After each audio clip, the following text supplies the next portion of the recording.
Hey YouTube, how's it going? Kevin Cleary here with a knife video for you. This is actually kind of a test video. I do want to do a review of this knife, and so the two reasons are, one, I'm trying to make this video to get used to a different camera, and number two, I want to make it because I'm wanting to do some comparison videos coming up, and one of the knives I want to compare is this one, the Buck Vantage Select. For that reason, I want to make sure that I have an actual review up on the channel so that I can refer to it later when I'm comparing this knife to some others that I want to just put together with it. Alright, so let's get into the review, and I'll start with size and weight. I'm going to play a little bit here with the camera. Hopefully I don't mess things up too badly. There's a close-up on the knife. If I, by the way, move the knife closer to the camera, it messes with the focus, so I'll zoom in and hopefully that works better for the consistency of the video. So, size and weight. This knife is 7.5 inches open. It's a 3-inch blade, 4.5-inch handle. It weighs in at 3.7 ounces, so a nice light little knife. And in fact, this one weighs a little less than that. That's just the number given on most websites and stuff. So, there's size and weight. Very, I would put this on the small side of medium EDC. I know a lot of guys would disagree with me. As far as I'm concerned, 3.5-inch blade is medium EDC, and so this is a little smaller than that. That's okay. Now, let's carry on to some of the other things that are important about this knife, and the next thing that really stands out is the blade. Okay, the blade of this knife is 420 HC steel. It's 3 inches long. It's a drop point. You have a very, very high hollow grind here and excellent edge geometry. Now, that steel, 420 HC, is not known to be a terribly great steel. However, the way Buck heat treats this particular blade, and really how Buck does their 420, makes it perform much better. So it's more comparable to most of the budget steels, and maybe even a little better than some of your, 440C, HCR 13 MOV, AUS 8A, what you see in some of the lower cost knives. I'm going to say this will probably perform a little better, and my experience is that it's at least as good. So what I did with this knife in preparation for the video was to sharpen it the way I like it, razor sharp, very good, and then don't touch it for 4 days. What I mean by that is use it all the time, but it never touched a sharpener, wasn't honed, wasn't stropped, nothing. Just let it do what it would do and to see how that edge would hold up. And right now I can tell you it's still hair shaving sharp, which as far as I'm concerned is pretty good performance. I have other knives that are much more expensive and that are made of better steels that may not perform that well. So, and by the way, the reason I used 4 days is that's my expectation for budget steel. I feel like a reasonable budget steel like your HCR 13 MOV or 440C or a number of those out there, my expectation for them is to last 4 or 5 days before they need to be sharpened under constant or regular use. Now, you can add to that considerably if you hone a blade or strop a blade in between, and I recommend making that a regular habit if you're a knife owner and user. But anyway, this knife held an edge very well, and it's still hair shaving sharp, cuts phone book paper very well. And I'm going to add this one component, and that's probably also partially due to the edge geometry. Because of the high hollow grind on this, you have very, very little steel behind the cutting edge. And that extends quite high. It's a very, very slow angle, which means even in this whole portion of the blade, you've got very little steel. You've got a lot of ability to slice there.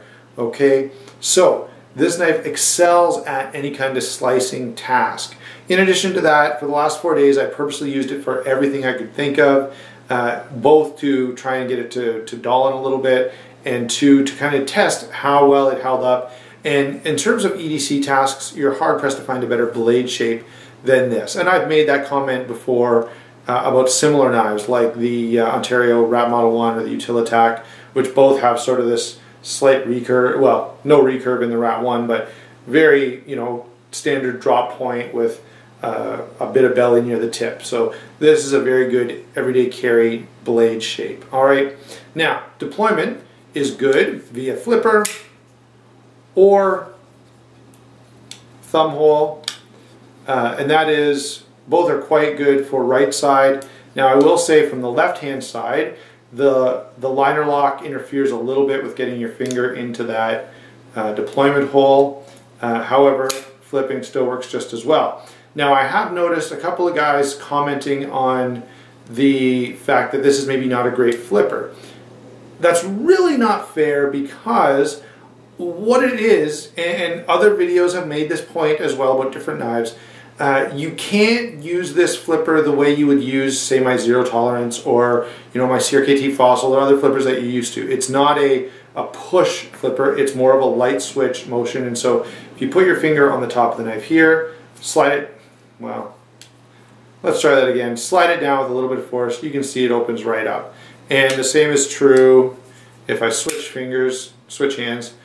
So it deploys quite well once you get used to how it flips. It just flips a little differently in terms of the kind of finger motion you need than certain knives. Okay, so I'm not going to take points off for the deployment. I can get it to deploy very well with only my finger, no wrist action. And if you do add just a little bit of wrist action, then I'll go back to a regular style of flip where you just put your finger on the end here. Then with a little wrist action, you can still get it to come out. Okay, so even with no wrist action, if you just move your finger properly, it will deploy nicely. And that was left-handed, which is my weaker side. So deployment is actually pretty good. There are plastic or Teflon washers in here. Now, moving on to the handle. The handle is smooth GRN, and I'm going to take some marks away for that. I would like this to be just a little grippier than it is. It's not bad.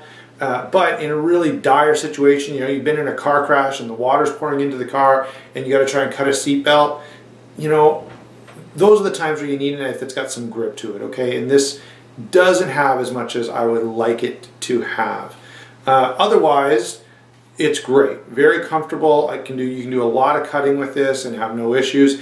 And even the grippiness, I mean, it's not meant to be a tactical knife. It's not meant to be a knife that you're going to deploy and use to defend your life or something like that. I mean, any knife can flex into that use, and everyone's said that and everyone always will.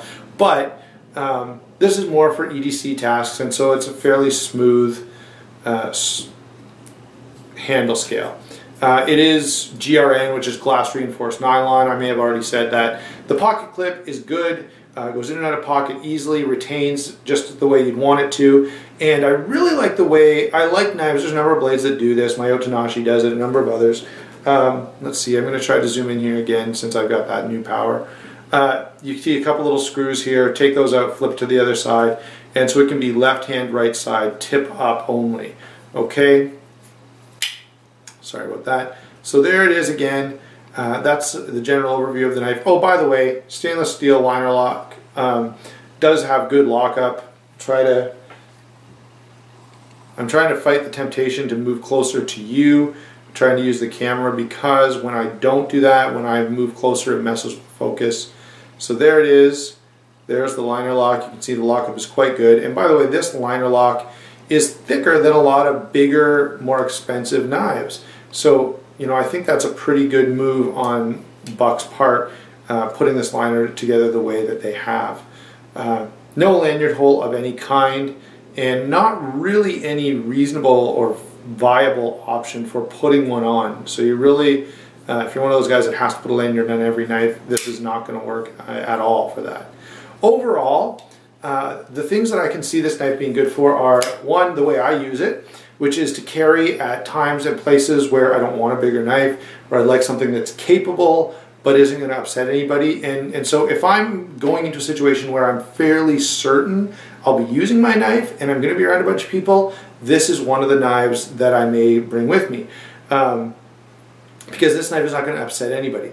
Another good option for this, because it's good quality, and because it's not, not too big, not too expensive, not too anything, it's a good gift knife, because it doesn't, you know, you're not going to really offend anybody's preferences in any particular area with this knife. It's just going to do what a good folding knife is supposed to do, cut stuff.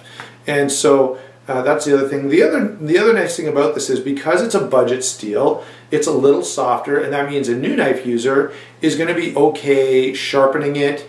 They're not going to have a hard time. It's going to take an edge fairly easily. It's going to hold that edge reasonably well. And so for all of those reasons, I think this is a pretty good knife. Now, you know, it is a budget knife. I don't carry it every day.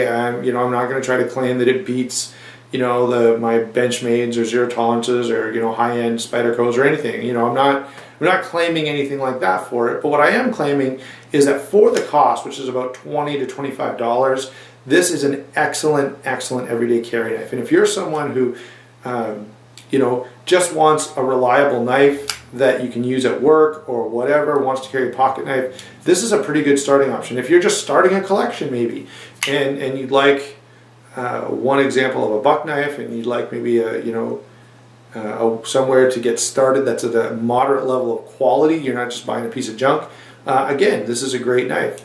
Further, based on the way this flips, on the ergonomics, the blade shape, if you wanted to go for one of the higher end options, and this knife comes in more expensive variants, based on how this knife does, I would say one of those more expensive variants would be a good knife as well.